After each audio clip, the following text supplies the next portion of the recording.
कोई कितना भी आपका उपहास करे, अपमान करे, क्लेश आदि दे, आप सह जाओ। अपने को सबसे छोटा समझोगे तो सह जाओ। सबसे छोटा दो ही बात है, या इतना बड़ा समझो कि सब पूरे विश्व को अपने में संभालो, वो है ज्ञानी। और भक्त सारे विश्व में अपने प्रभु को देखकर सबका सेवक बन जाता है, सबका सेवा भाव के द्वारा आदर करता है, अपने को सबसे छोटा समझता है। भाव ये भक्ति में श्री राम में सब जग जानी, करो प्रणाम सबसे छोटा इष्ट से बढ़कर होते हैं, इष्ट स्वरूप से। और ज्ञान में मैं के सिवा कोई है नहीं, वही मैं आत्म तत्व है, आत्म तत्व ही विविध घड़ों में भास रहा है, दूसरा कोई है नहीं, मैं ही मैं हूँ। जहाँ बीच में है मैं तू, इसी में माया पीटती है। तो अपन कहाँ चलने अपन न मैं बन पाए हो, न तू का अनुभव कर पाए हो, मैं तू में फंसे हुए, इसीलिए माया है। महाप्रभु चैतन्य देव कह रहे हैं छोटे बन जाओ, सबको इष्ट रूप देखो तभी छोटे बनो। तृणादपि शुनि। और जैसे वृक्ष गर्मी सर्दी सब सहता है, कोई डंडा मारता है फल के लिए तो फल दे देता है, कोई कुल्हाड़ से डाल काट लेता है, नहीं कोई तो समीप चला जाए तो छाया है, सुगंध है, पत्ता है, सुख देता है। ऐसे ही हम नाम जापकों को कोई कष्ट दे, पीड़ा दे, गाली दे, मार दे तो हमें उसका मंगल ही मनाना है।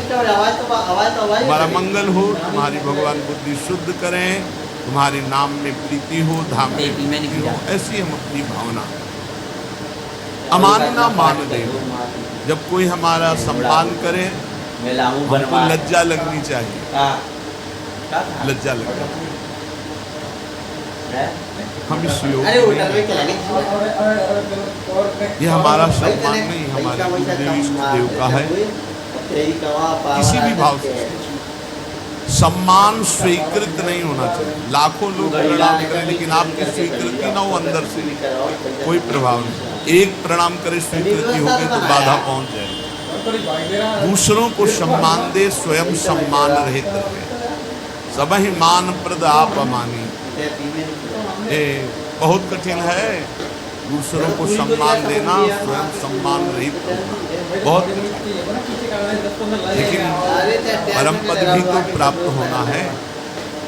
हमको फिर ये सहना हो, अपने को सबसे छोटा समझना, आई हुई विषमता को सह जाना, सम्मान प्राप्त होने पर उसे स्वीकार न करना, दूसरों को सम्मान प्रदान करना, अमानना, स्वयं मान रहित होकर दूसरों को मान देना। और सदा निरंतर सदा सर्वकालेषु माम स्मरेत्, निरंतर भगवत स्मरण और अपने कर्तव्य का पालन करते रहना। न धनम न जनम न सुंदरी, कवितां वा जगदीश कामये, मम जन्मनि जन्मनीश्वरी, भवता भक्ति रहे तुकी त्वयि। हे प्रभु, मैं धन, परिवार, स्त्री, बहुत काव्य रचना करना, पांडित्य, इन सब की इच्छा नहीं। न धनम न जनम न सुंदरी, कविताम वा जगदीश काम। हे जगदीश, हे प्रभु, मेरे अंदर ये कोई कामना नहीं है कि मुझे धन मिले, मुझे सुंदर स्त्री मिले, मुझे सुंदर परिवार मिले, मैं बहुत काव्य रचना करने वाला बनूं, मैं बहुत पांडित्य तो क्या चाहते?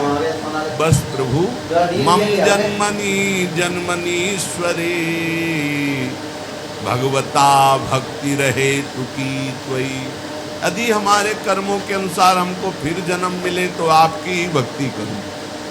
बार बार जन्म मिले लेकिन आपकी ही अनुराग भक्ति में मैं मगन रहूं। हे परमेश्वर, तुम्हारे स्वरूप में मैं स्थित होकर बार बार जन्म हो, मुझे कोई परेशानी नहीं।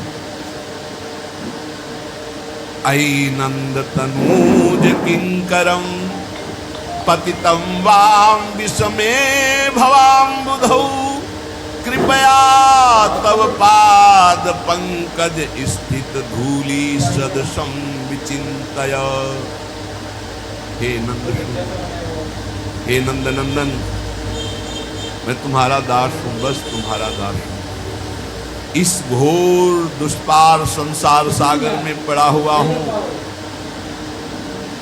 मुझको कृपा पूर्वक आप अपने चरणों की धूल बना, जैसे चरणों में धूल हर समय लगी रहती है, नाथ मैं आपके चरणों से लगा रहा हूं।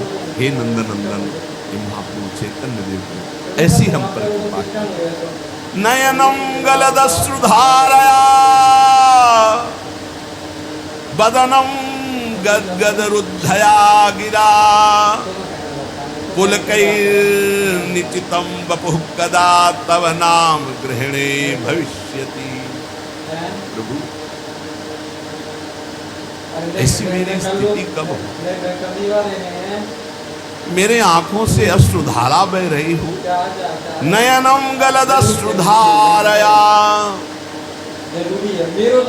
मेरा कंठ अवरुद्ध हो गया हो, आंखों से अश्रुधारा हो, शरीर में रोमांच हो, मेरी वाणी अवरुद्ध हो रही हो और मैं पुकार रहा हूं, राधा राधा राधा। बस यही जीवन की परम स्थिति है। स्वाभाविक ऐसी स्थिति हो कि भगवान नाम लेते हुए रुदन हो रहा हो, धारा चल रही हो, रोमांच है, पुलकित है, कंठ अवरुद्ध है, और उस समय भगवदाकार ये सतरत सतरत सालोकांता। नयनम गलदश्रुधारया वदनम गदगद रुद्धया गिरा पुलकैर्निचितं वपुः कदा तव नाम गृहणे भविष्यति। आपका नाम उच्चारण करते ऐसी स्थिति हो जाए, आंखों से अश्रु बहने लगे, कंठ अवरुद्ध हो जाए, शरीर रोमांचित हो जाए, पुलकित हो जाए, ये परमानंद की बाढ़ आ जाए। जैसा कह रहे हैं वैसे नाम जप करो, अपने को सबसे नीच समझकर सब कुछ सहते हुए, दूसरों को मान देते हुए, किंचन मात्र सम्मान की इच्छा न रखते हुए स्थिति आ जाएगी। युगायितम निमेषे चक्षुषा प्राविशायितम शून्यायितम जगत सर्वं गोविंद विरहे। महाप्रभु चैतन्य, युगायितम निमेषे, निमिष कहते पलक झपक, पलक झपकने के समय को कह रहे हैं कि मेरा एक एक निमेष युग युग के समान व्यतीत हुआ। हे गोविंद, आपके विरह में मेरी क्या दशा हो रही है। पलक झपकने के समय को निमेष कहते, एक एक निमेष युग युग के समान। युगायितम निमेषेण चक्षुषा प्रावृषायितम। नेत्र जैसे वर्षा की धारा निरंतर जल गिर रहा है, अश्रु वर्षा हो, दो चार बूंद निकलना नहीं, अश्रु वर्षा हो रही है। शून्यायितम जगत सर्वम, प्रभु आपके बिना संपूर्ण संसार शून्य नजर आ रहा है। नेत्रों से अविरल अश्रु धारा बह रही है, एक एक निमेष युग के समान व्यतीत हो रहा है। हे गोविंद, आपके विरह ने हमारी ऐसी दशा है। आश्लिष्य, ये स्थिति होती है, तब ये स्थिति होती है। ये जो नयनम गलदश्रुधारया वदनम गदगद रुद्धया गिरा, या युगायितम निमेषेण चक्षुषा प्राविशायितम, ये स्थिति तब आती है जब इस श्लोक का जीवन में आचरण हो जाए, क्षमता आ जाए।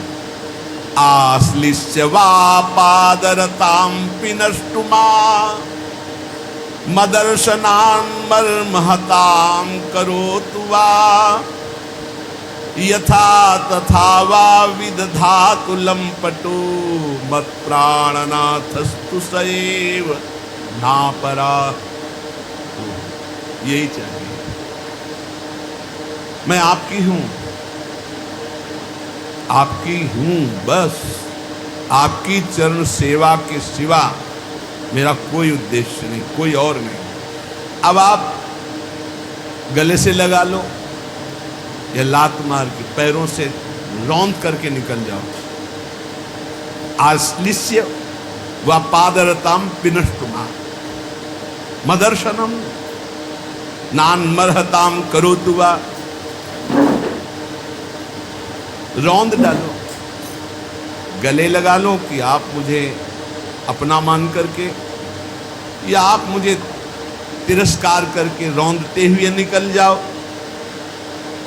आप करुणा करके आ जाओ, दर्शन दे दो कि मेरे लिए रो रही हैं, या मरमाहत करने वाली बातें कह के निकल जाओ। आप तो स्वतंत्र हो, जैसा चाहो वैसा करो, पर मेरी बात सुन लो, मेरे तो प्राणनाथ आप ही हो और आप ही रहोगे, दूसरा कोई। चाहे दर्शन देओ या न देओ, चाहे गले लगाओ, चाहे पैरों से रौंद दो, चाहे प्यार भरी बात करो, चाहे कटु वचन बोलो, मेरे तो प्राणनाथ आप हो, आप ही रहोगे। अब ये आपके व्यवहार से मुझे कोई लेना नहीं। कि आप मुझे प्यार करो तो आप मेरे प्राणनाथ, आप मुझे तिरस्कार करो तो मैं आपसे द्वेष नहीं। आपके सिवा मेरा कोई नहीं। श्रुतमप्योपनिषदम दूरे हरि कथामृतात् यन्न शन्ति द्रवच्चित्त कंपाश्रुपुलकादयः। इसीलिए मैं उपनिषद नहीं सुनता, क्योंकि उपनिषद की कथा सुनने वालों के कभी आंसू नहीं आए, कभी हृदय द्रवित नहीं हुआ। लेकिन कृष्ण कथा सुनने वाले कभी बचे नहीं, इनको रोना ही पड़ा, इनका हृदय द्रवित हुआ। इसीलिए मैं कहता हूँ कि श्री कृष्ण कथा सुनो,